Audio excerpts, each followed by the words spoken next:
पे फोर्स आ जाएगा इनफाइनाइट। जबकि यदि ये शार्प कॉर्नर नहीं होगा तो टेंशन के फोर्सेस का वेक्टर सम कुछ ना कुछ डी थीटा टाइप से आएगा, जो कि फाइनाइट होगा, मतलब इनफाइनाइटेसिमल फोर्स होगा, इनफाइनाइटेसिमल मास है तो एक्सेलरेशन फाइनाइट आएगा। ठीक है, इनफाइनाइट एक्सेलरेशन आ जाएगा। वही है, मैंने फोर्स की साइड से बोला, अब मैं वेलोसिटी की साइड से बोला। ठीक है, एक्सेप्टेड, सही। ओके, चलिए आगे बढ़े। तो आज हम लोग पढ़ने जा रहे हैं, बेसिकली हम अभी तक ये मान के चल रहे कि रस्सी जो है इनफाइनाइटली लॉन्ग है, जबकि ऐसा नहीं होता, उसका कहीं ना कहीं तो एंड आता ही है। और जब रस्सी का एंड आएगा तो वहां पे जो भी डिस्टरबेंस हमने भेजा था वो आगे नहीं जा सकेगा। तो वो आइडिया हम डिस्कस करना चाहते कि what happens in scenarios like that, right. तो आज हम बेसिकली रिफ्लेक्शन की बात करेंगे।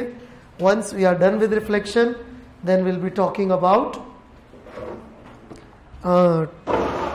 स्टैंडिंग वेव, राइट, एंड उसके बाद एनर्जी। ये तीन चीजें हमें पढ़नी है, reflection, standing wave and energy. ठीक है,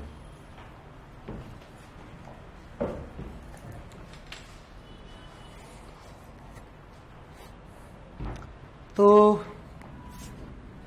here we go।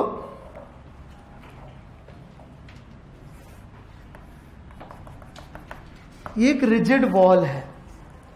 रिजिड का मतलब भी यहां बहुत क्लियरली समझे। रिजिड का मतलब यूं समझे कि ये माइक्रोस्कोपिकली और मैक्रोस्कोपिकली दोनों तरह से रिजिड है। माइक्रोस्कोपिकली रिजिड का मतलब तो ये हुआ, मैक्रोस्कोपिकली रिजिड का मतलब तो ये हुआ कि अपन यदि इस रस्सी को हिलाएंगे तो साथ साथ वॉल डांस नहीं करने वाली, which is very obvious to us. Microscopically rigid का मतलब ये हुआ कि जो भी डिस्टर्बेंस इस तक पहुंचेगा वो डिस्टर्बेंस अंदर नहीं जा सकता, इसके पार्टिकल्स वाइब्रेट करने को भी तैयार नहीं है। जो भी डिस्टर्बेंस इसको मिलेगा या जो एनर्जी यहां तक पहुंचेगी उसके फर्दर आगे जाने के कोई चांस नहीं है। इट इज नॉट अलाउड कि जो एनर्जी यहां पहुंची वो फर्दर आगे अंदर जा सके।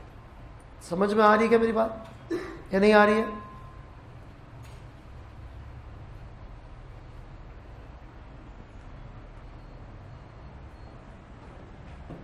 बढ़ू मैं आगे? Is that clear? ना तो मैक्रोस्कोपिकली कुछ होने वाला है कि ये डांस करने लग जाए, और नहीं होने वाला है कि डिस्टर्बेंस यहां आके इसके अंदर घुस जाएंगे और एनर्जी आगे चली जाएगी, एनर्जी भी नहीं खा सकती। This is what we are saying. बढ़ू? So if a disturbance comes to this place, what will happen? क्या होगा?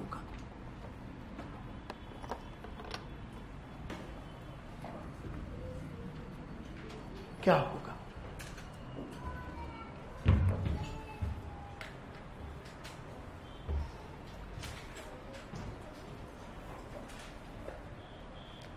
कोई भी डिस्टर्बेंस यहां पहुंचेगा, राइट, वो disturbance is the form of energy. उसके पास काइनेटिक एनर्जी है, पोटेंशियल एनर्जी है, लेकिन वो एनर्जी अब आगे कोई लेने को तैयार नहीं है, राइट।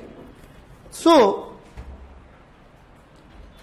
यदि हम इसको L बोले, दूरी को, यदि इसको ओरिजिन बोल दें यहां पे अपन, ठीक है, ये ओरिजिन है, ये L है, तो यदि हम बोले साई L, T, यदि हम बात करें disturbance at L, T, at all times must be zero. At all times it must be zero. ये तो मूव हो ही नहीं सकता। समझ में आ रही मेरी बात? Now the only possibility that remains is, क्योंकि हम वेव प्रोपोगेशन कैसे होता है ये कभी नहीं समझते, इसलिए हम इसके आंसर पे पूरी तरह से नहीं जा सकते, लेकिन only possibility that we can say is going to happen is this, कि जो भी एनर्जी आगे जा रही थी वो आगे नहीं जाएगी, तो वापस इसी रस्सी पे वापस आ जाएगी। Energy can not go any further, so by conservation energy it has to come back to this. Okay, यहां पे एक बहुत वाहियात किस्म का लॉजिक दिया जाता है। मैं वो लॉजिक जरूर एक्सपोज करना चाहूंगा यदि आपने सुना हो तो, क्योंकि वो लॉजिक आपने कभी गलत जगह लगा लिया तो बहुत लफड़े हो जाएंगे। वाहियात लॉजिक गोज लाइक दिस कि बाय न्यूटन थर्ड लॉ जितना फोर्स दीवार पे लगाएंगे दीवार भी उतना फोर्स नीचे लगाएगी। यदि आपने कभी ये लॉजिक सुना है तो इससे ज्यादा घटिया लॉजिक हो नहीं सकता। क्यों नहीं हो सकता? न्यूटन का थर्ड लॉ क्या दीवार पे जाके वैलिड है, रस्सी पे वैलिड नहीं था पहले? इस लॉजिक से तो कभी वेव ही प्रोड्यूस नहीं होनी चाहिए थी। अबे रस्सी का ये हिस्सा इस हिस्से पे भी तो फोर्स लगा रहा होगा, तो वो भी पलट के उल्टा लगा रहा होगा, हो गए कैंसिल। मतलब दिस इज क्लासिक मिस्टेक कि घोड़ा गाड़ी को जिस से फोर्स से खींचता है तो गाड़ी भी यदि घोड़े को उसी फोर्स से खींचती है तो घोड़ा गाड़ी चलती कैसे है? ये उसी का घटिया वर्जन है, दीवार वाला लॉजिक। ठीक है, तो don't fall for Newton third law वाला logic. It is rubbish, absolute rubbish.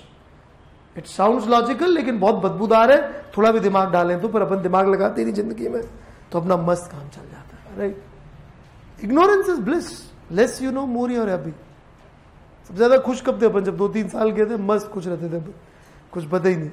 अरे खाना कहाँ से आएगा, क्या होना है क्या नहीं होना है, माँ बाप बेचारे बचते रहते, अपन मस्ती करते रहते। अपन को लगा यार यहाँ क्यों रखा, गिरा दो, गिरा साले को। अरे दिखने में ठीक लग रहा, खा जाओ। अरे सॉरी यार, बहुत ज्यादा जोर से बजा। हेलो।